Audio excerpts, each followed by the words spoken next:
तो आप ये बताइए, यहाँ पर फिजिक्स में, अगर मैं फिजिक्स की बात करूं तो फिजिक्स में किस तरह से आप चैप्टर्स को और सब्जेक्ट को डील करते रहे? सो हेलो एवरीवन, और आज हम टॉपर्स टॉक में आयाम का एक और टॉपर दिखाने वाले हैं। तो ज्यादा बात न करते हुए सीधे चलते हैं टॉपर के पास। हेलो, कैसे हैं आप? बहुत बहुत बधाई, आपने बहुत अच्छा रिजल्ट दिया है। क्या नाम है, अपना इंट्रोडक्शन बताएंगे हमारे? मेरा नाम तुषार गुप्ता है, मैं राजगढ़ से बिलोंग करता हूँ। आईटी में मेरा 240 रैंक आया है। तो आप ये बताइए, यहाँ पर फिजिक्स में, अगर मैं फिजिक्स की बात करूं तो फिजिक्स में किस तरह से आप चैप्टर्स को और सब्जेक्ट को डील करते रहे? क्योंकि बच्चों की प्रॉब्लम होती है कि फिजिक्स को कैसे पढ़ा जाए। तो आपने फिजिक्स में क्या क्या किया, कुछ ऐसे मंत्र बताओ जो हमारे जो व्यूअर, हमारे जो स्टूडेंट सुन रहे हैं, उनको एक ऐसा मंत्र मिल जाए कि नहीं यार, देखिए टॉपर टॉक जो होती है, आप जो बोलेंगे वो बच्चों के लिए बहुत ही बेनिफिट होगा, है ना? उससे बच्चों को ज्यादा बेनिफिट मिलेगा। क्योंकि हम लोग तो बोलते रहते हैं, बट एक टॉपर जो बात बोलता है वो बहुत ही मायने रखती है। तो प्लीज बताइए कि सब्जेक्ट वाइज आपने फिजिक्स में, केमिस्ट्री में या मैथ्स में आपने किस तरह से स्टडी की जिससे आपको आज ये मुकाम हासिल हुआ। किस सब्जेक्ट में ज्यादा प्रॉब्लम जाती है, कौन सा सब्जेक्ट ज्यादा पढ़ना चाहिए, कौन सा कम पढ़ना चाहिए, या इक्वल वेटेज देना चाहिए, तो वो बताएंगे। सर फिजिक्स से स्टार्ट करते हैं। तो फिजिक्स में ऐसा है कि जो अब क्लास में जो सर कॉन्सेप्ट बता रहे हैं, फॉर्मूले बता रहे हैं, उनको तो अच्छे से करना ही है, घर पे जाके रिवीजन करना है। साथ में जो क्वेश्चंस वो करवाते हैं उनको भी घर पे जाके रिपीट करना है, उनको समझना है डीपली कि कॉन्सेप्ट क्या है। मेन आपको फिजिक्स में कॉन्सेप्ट पे ध्यान देना है, फॉर्मूले पे ज्यादा रटना नहीं है। उस फॉर्मूला डिराइव कैसे हुआ इस पे ध्यान देना है। बाकी तो आप कोई एक्स्ट्रा बुक्स करने की जरूरत नहीं है। आप जो अपना शीट मॉड्यूल कोचिंग से मिलता है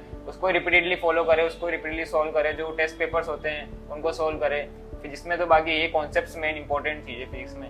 बाकी केमिस्ट्री में बात करें तो केमिस्ट्री में इनऑर्गेनिक केमिस्ट्री के लिए एनसीईआरटी मस्ट है, मतलब उसको छोड़ नहीं सकते, उसके सिवा मतलब कुछ कर नहीं सकते। एनसीईआरटी मस्ट है एकदम, एनसीईआरटी करनी है आईओसी के लिए। फिजिकल केमिस्ट्री के लिए जो सर फॉर्मूले बनवाते हैं, क्वेश्चंस करवाते हैं, बाकी शीट मॉड्यूल और प्रीवियस ईयर क्वेश्चंस तो इम्पोर्टेंट है ही सही। साथ में जो कोचिंग के टेस्ट मटेरियल है वो करना है, क्वेश्चंस। बाकी फिजिकल केमिस्ट्री में फॉर्मूला है ही सही, प्रीवियस ईयर क्वेश्चन भी आप जो चैप्टर वाइज भी कर सकते हैं और जो 3 आवर्स का टाइम उसमें बैठ के भी कर सकते हैं। उसके बाद आए ऑर्गेनिक केमिस्ट्री में, तो उसमें रिएक्शन मैकेनिज्म में बच्चों को दिक्कत आती है, तो उसको आप क्लास में समझे, उसको छोड़े नहीं, क्लास में टीचर से डाउट पूछ लें, उसको पूरा क्लियर रखें। बाकी जो शीट मॉड्यूल है वही आपके लिए सफिशिएंट है केमिस्ट्री के लिए, और एनसीईआरटी मस्ट है इसी मस्ट। और मैथमेटिक्स के लिए क्या आप सजेस्ट करेंगे? मैथमेटिक्स में भी वही, जो क्लास में जो फॉर्मूले हैं उनको और घर में जाके रिवीजन करना है, लिख लिख के करना है। बाकी जो क्वेश्चन सॉल्व हो रहे हैं उनको घर पे जाके दोबारा रिपीटेडली बिना देखे अच्छे से सॉल्व करना है प्रॉपर्ली। उसके कोई दूसरे मेथड भी हो सकते थे क्वेश्चन को सॉल्व करने के लिए, इसके लिए भी देखना है। बाकी शीट मॉड्यूल रेगुलरली उसको ही रिविजन करना है, ज्यादा एक्स्ट्रा बुक्स इंगेज नहीं करनी है। ऐसा एक्स्ट्रा बुक्स जो आपका कोचिंग से मटेरियल मिला है वही करना है। बाकी प्रीवियस ईयर क्वेश्चंस भी रेगुलरली, जैसा आप चैप्टर हो गया तो कर सकते हैं चैप्टर वाइज। बाकी उसका आप 3 आवर्स के लिए बैठ सकते हैं पेपर के लिए। प्रीवियस ईयर कितना इंपॉर्टेंट रखता है, जो प्रीवियस ईयर क्वेश्चंस है? प्रीवियस ईयर क्वेश्चन का मतलब सबसे ज्यादा इंपॉर्टेंट वही है, क्योंकि उसी से आप पता लगा पाते हैं कि जो पेपर हो रहा है उसमें किस लेवल के क्वेश्चन आ रहे हैं, क्या पूछा जा रहा है, उससे आप पूरा पता लगा सकते हैं प्रीवियस ईयर क्वेश्चन। तो प्रीवियस ईयर बहुत जरूरी है, बच्चों को सब्जेक्ट वाइज करना ही चाहिए, है ना? और एनसीईआरटी को भी फॉलो करना, कोचिंग का टेस्ट मटेरियल इसको भी फॉलो करना चाहिए। अच्छा, जो आयाम का टेस्ट सीरीज है इसने आपको कैसे हेल्प किया है? सर जो आईएम का टेस्ट सीरीज थी उसकी एक बात ये थी कि उसके क्वेश्चन जो लगे, जैसे एडवांस का पेपर दिया तो सेम ऐसे लेवल के लगे। जो क्वेश्चन पूछे जाते थे टेस्ट पेपर में वो एकदम आईआईटी जेई लेवल के ही होते थे। तो उसमें जो कॉन्सेप्ट से स्ट्रॉन्ग, उससे भी बहुत स्ट्रॉन्ग हुआ कॉन्सेप्ट। नए नए कॉन्सेप्ट सीखने को मिलेगी, हर टेस्ट में नए नए तरह के क्वेश्चन पूछे जाते थे, उनसे भी कॉन्सेप्ट स्ट्रॉन्ग हुए, नया चीज सीखने को मिली कि इस क्वेश्चन को दूसरे तरीके से कैसे सोच सकते हैं। कॉन्सेप्ट में जो फॉर्मूले है, फॉर्मूले को ना रट के हम फॉर्मूले डेराइव कैसे हुआ ये ध्यान रखें, वही पेपर से ये सब सीखने को मिला। अच्छा तुषार, ये बताइए, जब भी आप टेस्ट देते थे तो कभी ऐसा हुआ कि किसी टेस्ट में नंबर कम आ गए, किसी में ज्यादा आ गए? कम आ गए तो बहुत खुश हो गए, कम आ गए तो वो डिप्रेस्ड हो गए, ज्यादा आ गए तो बहुत खुश हो गए, ऐसा कभी आपके साथ हुआ है? या फिर आप अपने को जज करते थे, नहीं अगर कम आ गए तो और मेहनत करूंगा, ज्यादा आ गए तो नहीं, मैं अगले में और ज्यादा अच्छा करूंगा? ऐसा तो होता ही था कि किसी टेस्ट में कम नंबर आ रहे हैं, किसी में ज्यादा ठीक ठाक नंबर आ रहे हैं, तो ऐसे को अपने को डिमोटिवेट नहीं होना। ये तो होता ही है, कोई बार पेपर टफ आ जाता है, कोई बार इजी आ जाता है, तो वो तो ना, जब पेपर इजी आए, अच्छे नंबर आए तो ज्यादा उसको खुश भी नहीं होना है, अपने रेगुलर लेना है पढ़ाई में ज़्यादा, उसको एक मोटिवेशन की तरह लेना है कि पेपर में नंबर कम आए, उसको हम कैसे इंप्रूव कर सकते हैं, उस पेपर से सीख क्या सकते हैं, ये हमको देखना है। मेन इंपॉर्टेंट ये है कि जो पेपर में नंबर कम आ रहे हैं तो उससे सीख कैसे सकते हैं हम आगे अपना कैसे इंप्रूव कर सकते हैं, उसको अगले टेस्ट में कैसे फोड़ सकते हैं, ये प्रॉपर ये है इम्पोर्टेंट। जो आपने बोला कि अगले सब्जेक्ट में कैसे फोड़ सकते हैं, तो देखिए कोई भी एग्जाम हो फोड़ना तो पड़ेगा। अगर आपको उस एग्जाम में सक्सेस पानी है तो आपको जी तोड़ मेहनत करनी पड़ेगी, हार्ड वर्क करना पड़ेगा।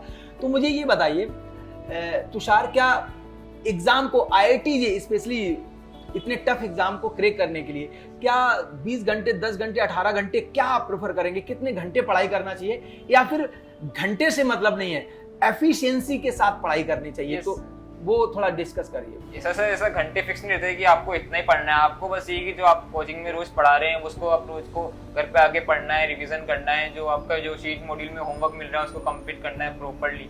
बाकी जो जैसा पुराना कोई चैप्टर है उसको आप रिवीजन कर लिए, ऐसा कोई इंपॉर्टेंट जैसा आपको लगे, जैसा आपके नीट टेस्ट के हिसाब से नीट लगे वैसा उसको रिवाइज करना है। ऐसा कोई है नहीं कि 18 घंटे पढ़ना है, 12 घंटे पढ़ना है, ऐसा कोई जरूरत नहीं। बस रेगुलर रहना है अपनी पढ़ाई में। ऐसा नहीं आज पढ़ लिए कल कहीं घूमने निकल गए, ऐसा नहीं, रेगुलर रहना है पढ़ाई। ओके। दूसरा ये कि कभी आयाम के साथ आप रहे, कभी भी किसी भी तरह की कोई प्रॉब्लम आयाम के साथ आपको हुई है? स्टाफ यहाँ का जो टीचिंग है, डाउट प्रॉब्लम, ये सब प्रॉपर कैसे आपने किए? सब कुछ बढ़िया रहा आपका?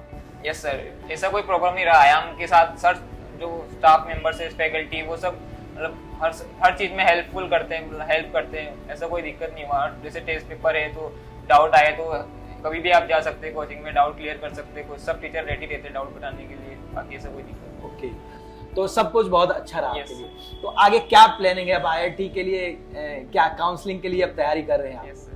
कब से काउंसलिंग हो रही है सर आपकी? आज से स्टार्ट हो गई है। कल रिजल्ट आया और आज बच्चा हमारे पास है। कल संडे था, अदरवाइज कल ही बच्चा हमारे साथ होता, तो कोई बात नहीं। और मैं ये जानना चाहता हूँ कि आप सुबह और शाम का जो टाइम टेबल था वो क्या आप सारे सब्जेक्ट को इक्वल देते थे या कोई स्पेसिफिक टाइम पर आप पढ़ाई करते थे? क्या आप उसके बारे में थोड़ा बताएंगे? सर नॉर्मल डेज में अपना कोचिंग लगा तो तीनों सब्जेक्ट को बराबर टाइम देने से, कोई टेस्ट की नीट के हिसाब से किसी में कोई सब्जेक्ट कमजोर है तो उसको आप थोड़ा ज़्यादा टाइम दे सकते हैं। बाकी नॉर्मली तो आपको तीनों सब्जेक्ट को बराबर टाइम देना है, इक्वली टाइम देना है। ऐसा किसी सब्जेक्ट को पसंद है तो उसको आप क्वेश्चन अच्छे कर सकते हो उस पर, लेकिन कोई ऐसा नहीं कि सब्जेक्ट छोड़ ही दिया अपन ने, कोई पढ़ ही नहीं रहे हैं, ऐसा कुछ नहीं करना है। आपको तीनों सब्जेक्ट में रेगुलर लेना है और तीनों को बराबर टाइम देना है। टेस्ट के समय आप चाहते हो कर सकते हो, थोड़ा कोई पेपर कोई टॉपिक वीक रह गया हो तो उसको आप इंस्ट्रूम कर सकते हो, थोड़ा टाइम ज़्यादा दीजिए। तो आप तुषार, आप अपनी सफलता का श्रेय किस किस को देना चाहेंगे? सर सब जो श्रेय है वो मैं अपने टीचर्स को और अपने मदर फादर जो मेहनत करते थे मेरे साथ भी, उनको देना चाहता हूँ। सबसे पहले सर टीचर्स को देना चाहता हूँ, उन्होंने बहुत मेहनत की आपके Yes, साथ। बहुत बढ़िया तुषार। तो आपसे बात करके बहुत अच्छा लगा।